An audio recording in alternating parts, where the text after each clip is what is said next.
اچھا، اس بارے میں ایک چیز جو میں آپ کو بیان کرنا چاہتا ہوں ساتھ ساتھ، وہ ہے صلاۃ کی تاریخ. صلاۃ کی تاریخ اتنی پرانی ہے جتنی تاریخ انسانی.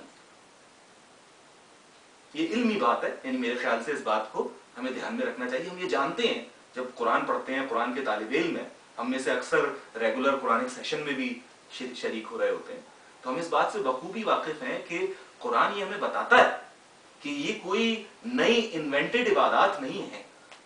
یعنی قرآن یہ بیان کرتا ہے کہ ہم نے قربانی کا طریق ہر امت کے لیے مقرر کر دیا. جیسے کل ہم نے سورہ حج پڑھی تھی تو اس کے دوران ہمارے سامنے یہ آیت آئی تھی اور ہم نے اس کو ڈسکس کیا تھا. ٹھیک ہے، اسی طریقے سے وہ کہتا ہے کہ ہم نے روزوں کو تم پر فرض کیا ہے جس طرح تم سے پہلی امتوں پر فرض کیا گیا تھا تاکہ تم تقوی اختیار کرو. تو یہ بات کھل کر سامنے آ جاتی ہے کہ عبادات جو ہیں وہ پہلے سے موجود ہیں. ہمارے سامنے حضرت مریم علیہ السلام کے روزے کی مثال موجود ہے، روزے موجود تھے. ٹھیک ہے، تو تمام عبادات، ٹھیک ہے، یہ continuation of the same message ہے. ٹھیک ہے، اسی طریقے سے صلاۃ کی تاریخ بھی اتنی ہی پرانی جاتی ہے. ٹھیک ہے، اس حوالے سے ویسے تو بہت زیادہ گفتگو ہے اس معاملے میں. ٹھیک ہے، اور اگر آپ دیکھنا چاہتے ہیں صلاۃ کے بارے میں تو جن کتابوں، ویسے تو کئی کتابیں ہوں گی لیکن جن کتابوں کا میں نے مطالعہ کیا ہے، ٹھیک ہے، مجھے لگتا ہے کہ اس سے آپ صلاۃ کی پوری تاریخ دیکھ سکتے ہیں. آپ دیکھیے کہ حجت اللہ البالغہ شاہ ولی اللہ محدث دہلوی رحمۃ اللہ علیہ کی، اس کا مطالعہ کیجیے. آپ مولانا امین احسن اصلاحی صاحب کی تفسیر کا مطالعہ کیجیے.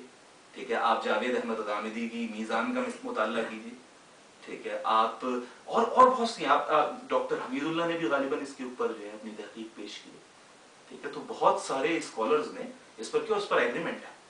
ٹھیک ہے، دس از ناٹ سم تھنگ کہ آپ کہیں یار یہ فلاں بات کہہ رہے ہیں اور فلاں نہیں کہہ رہے، اس میں ایگریمنٹ ہے. ٹھیک ہے، بڑی یعنی مستند دلائل کے ساتھ بات ہے، لیکن میں آپ کے سامنے دو باتیں رکھ رہا ہوں. ٹھیک ہے، جس سے آپ کو یہ واضح ہو جائے کہ صلاۃ پہلے سے موجود تھی. ٹھیک ہے، ایک تو میں آپ کے سامنے رکھ رہا ہوں جو قرآن کے بیان سے باہر ہے. اگر آپ تحقیق کا ذوق رکھتے ہیں تو آپ اس بات کو جانتے ہوں گے کہ ہمارے پاس نہ صرف قرآن اور حدیث کا ریکارڈ موجود ہے بلکہ ہمارے پاس دور جاہلیہ کی شاعری کا ریکارڈ بھی موجود ہے. ٹھیک ہے، جو دور جاہلیہ کی شاعری یعنی اسلام سے قبل کی شاعری، یعنی محمد صلی اللہ علیہ وسلم کی بعثت سے پہلے کی شاعری. ٹھیک ہے، اس کا میں ایک شعر آپ کے سامنے پیش کر رہا ہوں. یہ جاہلی شعر ہے، جران العود. وہ کہتا ہے وَأَدَرْكًا عَجَازًا مِنَ اللَّيْلِ بَعْدِمَا أَقَامُوا الصَّلَاةَ الْعَابِدُ الْمُدْخَفِ. اور ان سواریوں نے رات کے پچھلے حصے کو پا لیا جبکہ عبادت گزار حنیفی نماز سے فارغ ہو چکا تھا. یعنی دور جاہلیہ میں بات ہو رہی ہے. ٹھیک ہے، حنیفی نماز ادا کر رہے ہیں. بالکل اسی طریقے سے ایک حدیث آپ کے سامنے رکھ رہا ہوں میں کہ ابو عبد الرحمن کا بیان ہے کہ رسول اللہ صلی اللہ علیہ وسلم نے فرمایا میری امت میں اس وقت تک کچھ خیر باقی رہے گا جب تک وہ یہودیوں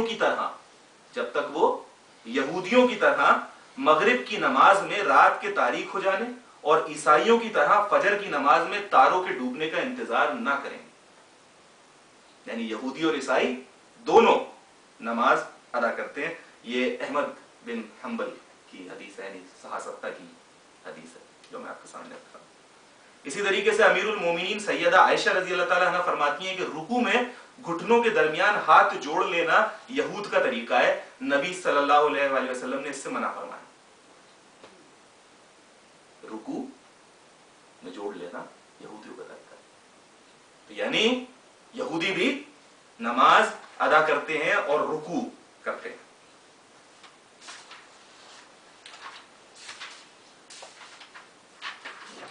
تو جناب یہ بات تو بڑی اچھے سے واضح ہو جاتی ہے کہ نماز پہلے سے موجود تھی. ایک اور حدیث میں آپ کے سامنے رکھ دیتا ہوں. ویسے تو اتنا زیادہ ریکارڈ ہے کہ میں اس پر بات کرتا چلا جاؤں تو وہ وقت اجازت نہیں دیتا. ابو ذر غفاری رضی اللہ تعالیٰ عنہ بیان کرتے ہیں کہ نبی صلی اللہ علیہ وآلہ وسلم کی ملاقات سے 3 سال پہلے ہی میں نماز پڑھتا تھا.